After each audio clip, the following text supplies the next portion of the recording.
केवळ नाटक करण्यापुरते आंदोलन. गोपीचंद पडळकर यांची रोहित पवारांवर टीका. केवळ नाटक करण्यापुरते रोहित पवारांचे आंदोलन आहे, ॲक्टिंग करायचे रोहित पवारांना माहिती आहे, अशी टीका भाजप आमदार गोपीचंद पडळकर यांनी केली आहे. तसेच नाटक कशाला करताय, हे चित्रपटाचे शूटिंग आहे का, नटरंग चित्रपटाचे शूटिंगची ॲक्टिंग करायला गेला आहे का, अशा शब्दात पडळकर यांनी रोहित पवारांच्या पंढरपूर येथील अन्नत्याग आंदोलनावर टीका केली आहे.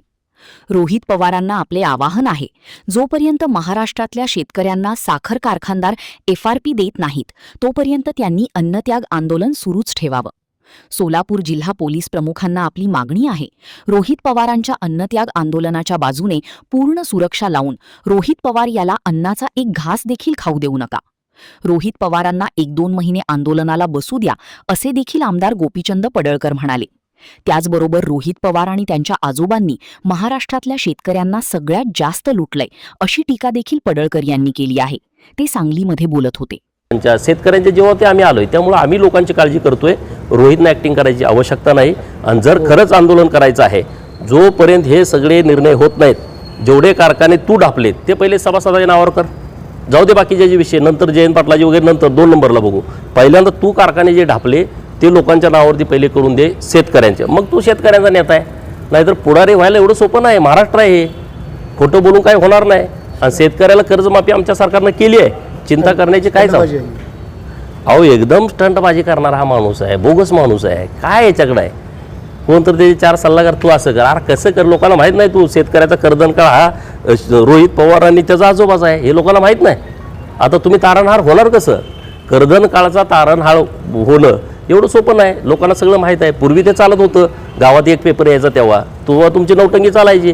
आता मी इथं काय बोलतोय लगेच कळते सगळ्याला, तो तिथं काय बोलतोय लगेच सगळ्यांना कळते. त्यामुळे काय त्याचा उपयोग नाही.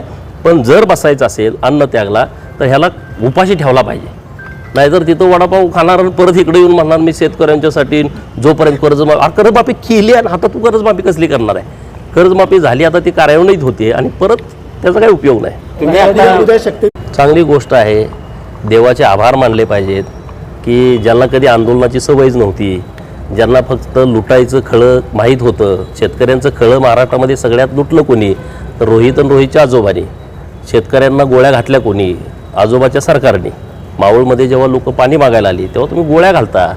इथं आपल्या सांगली जिल्ह्यामध्ये नांदऱ्यामध्ये जेव्हा ऊस दराचं आंदोलन झालं, नलावडे, मला वाटतं चंद्रकांत नलावडे शेतकरी, त्याला डायरेक्ट गोळ्या घातल्या.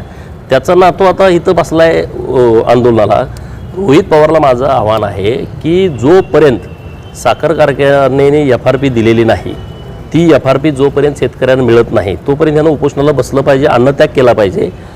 सोलापूर SP साहेबांना माझी विनंती आहे, पोलीस प्रोटेक्शन रोहित पवारच्या बाजूला लावा. त्याला एक अन्नाचा घाससुद्धा खाऊ देऊ नका. नुसत्या बातमीपुरतं, नाटक करण्यापुरतं रोहित पवाराचं हे आंदोलन आहे ते होता कामा नये. त्याला 11 दिवस 15 दिवस जोपर्यंत शेतकऱ्याची FRP मिळत नाही, कारखानदार हेच आहेत, ते सगळी FRP जोपर्यंत मिळत नाही तोपर्यंत ह्याचं उपोषण चालू राहिलं पाहिजे. नाहीतर नुसतं नाटक, मीडियामध्ये यायचं, सकाळपासून बसायचं, असलं नाटक असेल तर ते काही योग्य नाही. आणि रोहित पवारला ॲक्टिंग करायचं माहीत आहे, त्याचे ते सल्लागार हुशार आहेत. सकाळी 9ला तू ये आणि मग तू दिवसभर मीडियामध्ये दिसतोय, ह्याचा हा प्रकार आहे. शेतकऱ्याच काय ह्याला पडलंय. कारखाने सगळ्यात जास्त दाबले कुणी, रोहित पवारांनी. कुणाचे कारखाने आहेत, शेतकऱ्यांचे. सभासदाच्या फीमधून उभारलेले कारखाने 6 कोटीपासून ह्यांनी ढापलेत. 100-100, 200-200 कोटीचे कारखाने. कशाला रे तुम्ही हे नाटक करताय. हे काय पिक्चरचं शूटिंग चालू आहे, हे काय नटरंग पिक्चरचं शूटिंग आहे, तिथं तू ॲक्टिंग करायला गेलायस. आणि मला समाधान हा बसला पाहिजे. तिथं लोक रोज ह्यांच्या विरोधात आंदोलन करत होते, बसू द्या ना याला महिना 2 महिने, काय फरक पडतोय. शेतकऱ्याचं हित